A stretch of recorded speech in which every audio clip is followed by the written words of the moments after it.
Hello everybody, my name is Company and here is Tokyo Narita Airport. I am waiting a flight to Southeast Asia and soon a totally different culture and climate gonna welcome me. I like that kind of comparison. Each culture has parks, downtowns and places of worship, but they all look different. And that is what this video is about. I chose Japan and Taiwan to represent Greater China, Thailand to represent Southeast Asia. The cities are Tokyo, Taipei, and Bangkok. So let's take a look how the experience is different in each of culture.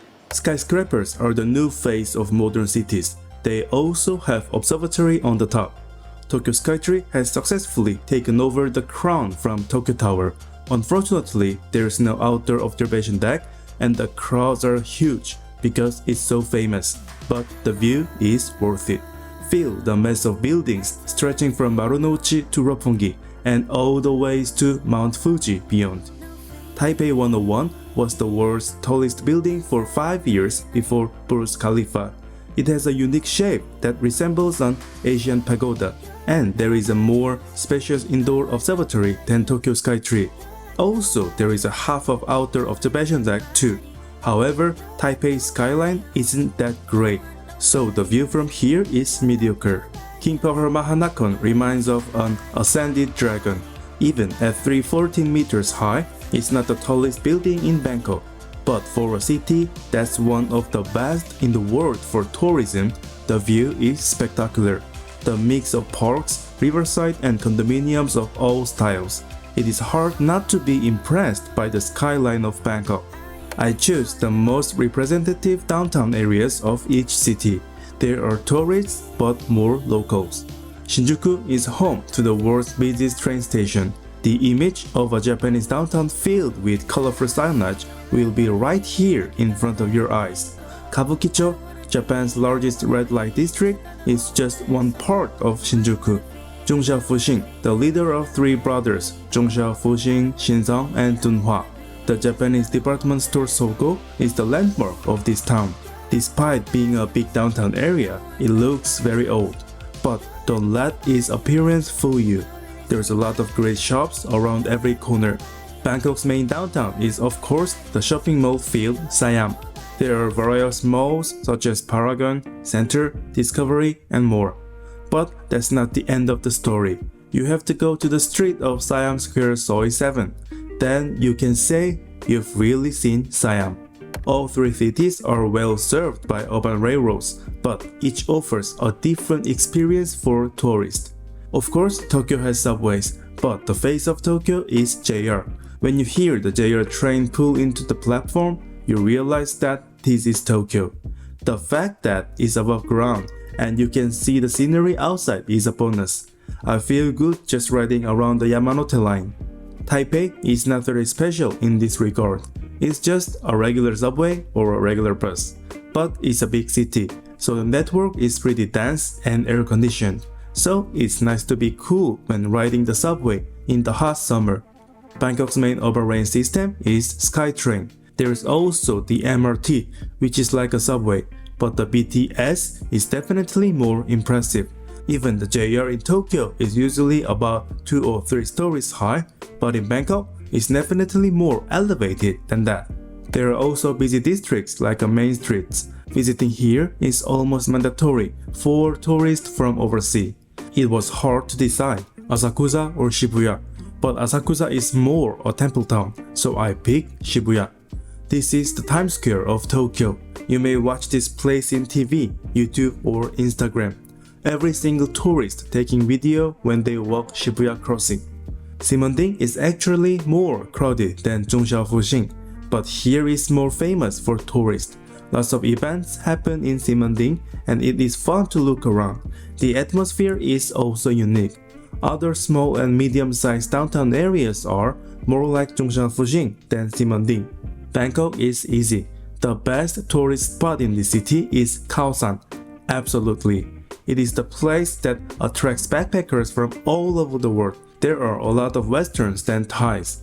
Love it or hate it, but it's definitely worth a visit if you're new to Bangkok. A little different from the main downtown area and tourist spot. It's smaller in size, but the value inside is great. a nice tree-lined boulevard one stop away from Shibuya. A fancy mall called Omotesando Hills is a landmark here. There are tons of luxury and contemporary stores dotted around the street. If you want to catch the current trend of Japanese style, you must visit Omotesando.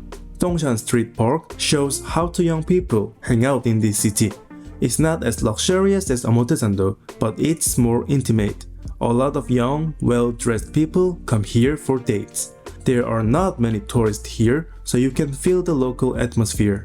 Located in Sukhumvit neighborhood, Thonglo is synonymous with Bangkok's trendy scene. It's a young and rich district. There are foreigners, but more than that, there are many young Thai rich people. You can see a lot of good-looking young men and women relaxing even during the day at the famous shops in Thonglo. Thailand and Japan have prime minister system for their kingdoms. Taiwan's head of state is the president, similar to United States. The Imperial Palace is the center of Tokyo's Chiyoda City, home of the Japanese emperor. It's not easy to get around and is hidden deep inside.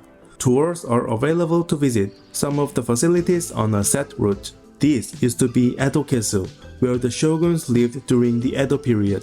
Taiwan President Palace is the former Governor General's office of the Japanese colonial period, but tourists flock to the Chiang Kai-shek Memorial Hall next door much more than to the President Palace.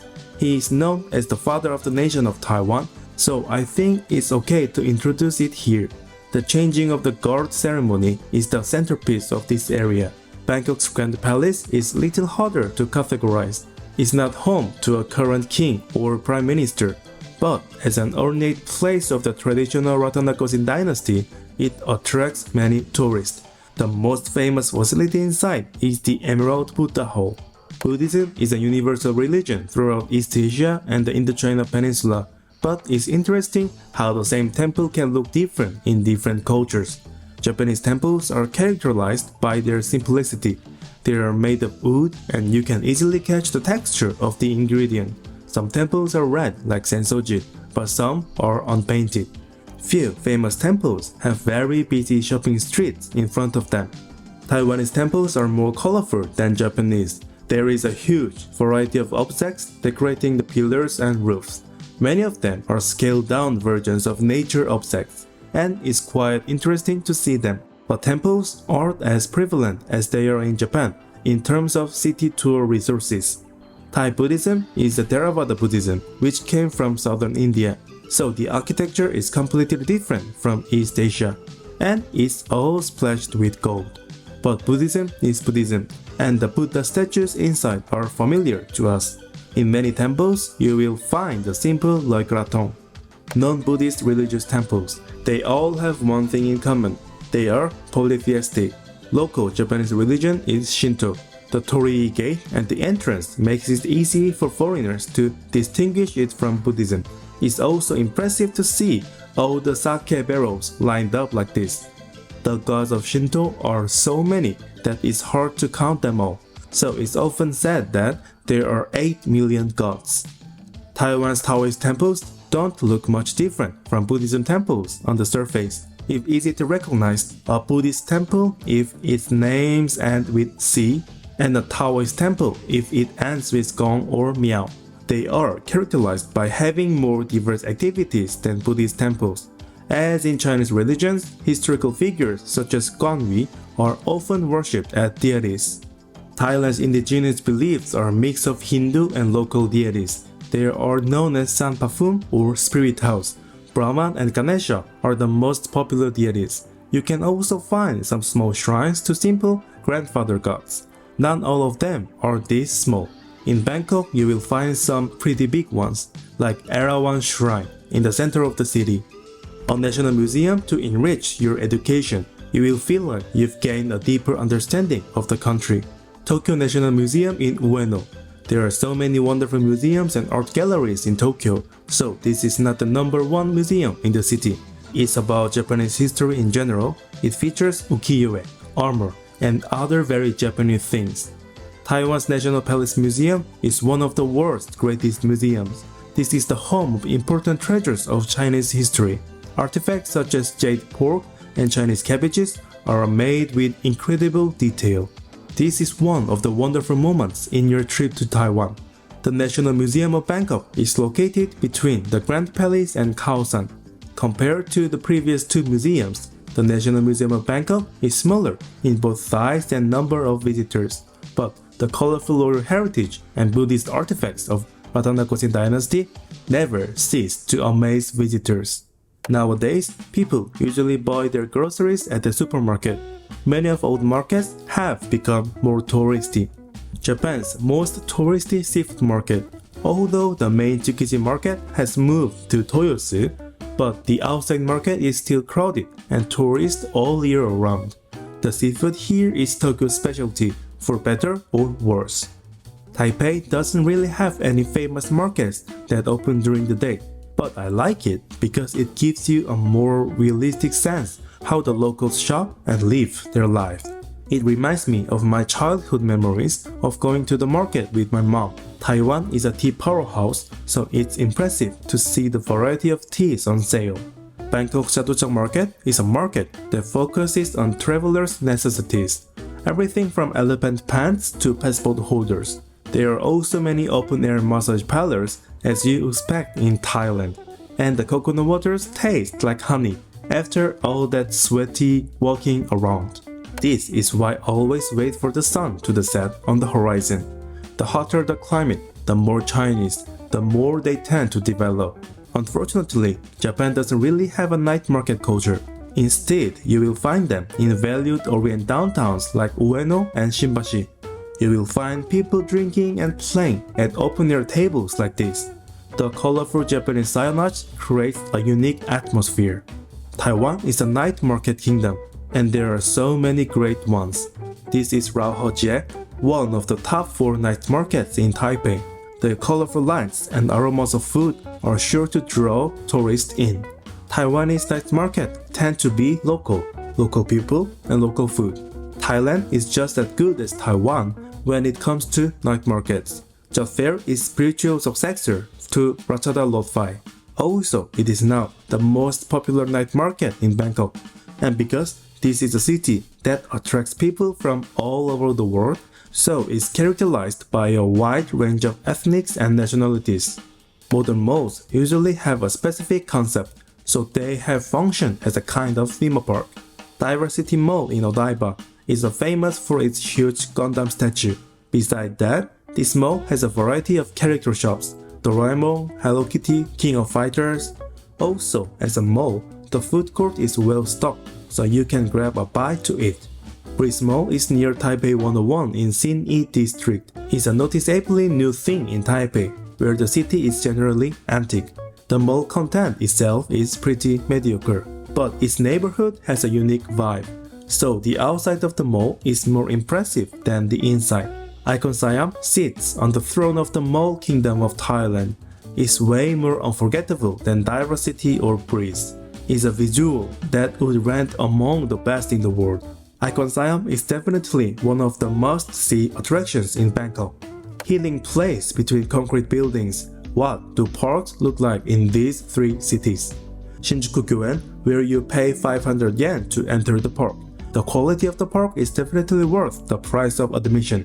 There are several themes, the most impressive of which is the Japanese section, but the rest of the park is fascinating and worth the money. Taipei is pretty weak on parks. Instead, it has a lot of mountains, so to get a similar feeling here, you have to hike. Changshan in the southeast of Taipei 101 is always crowded with tourists. It's perfect to go up in the late afternoon for sunset, night view, and come back down.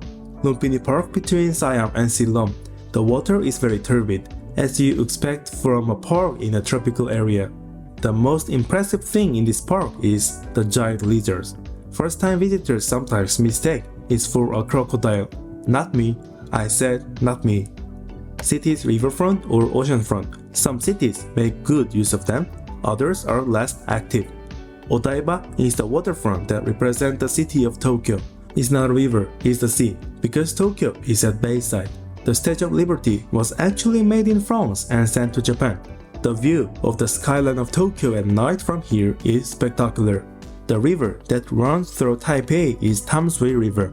Unfortunately, the riverfront is underutilized. The riverside Dadaocheng Market is the prime example of this. Taipei is a city that lacks a fun of a river view in many ways. Bangkok's Chao Phraya River is an important part of the city's transport system. The water buses that travel up and down that river are very useful. The riverside is also commercially active, with many cafes with a great atmosphere. Many luxury hotels make riverfront their selling point.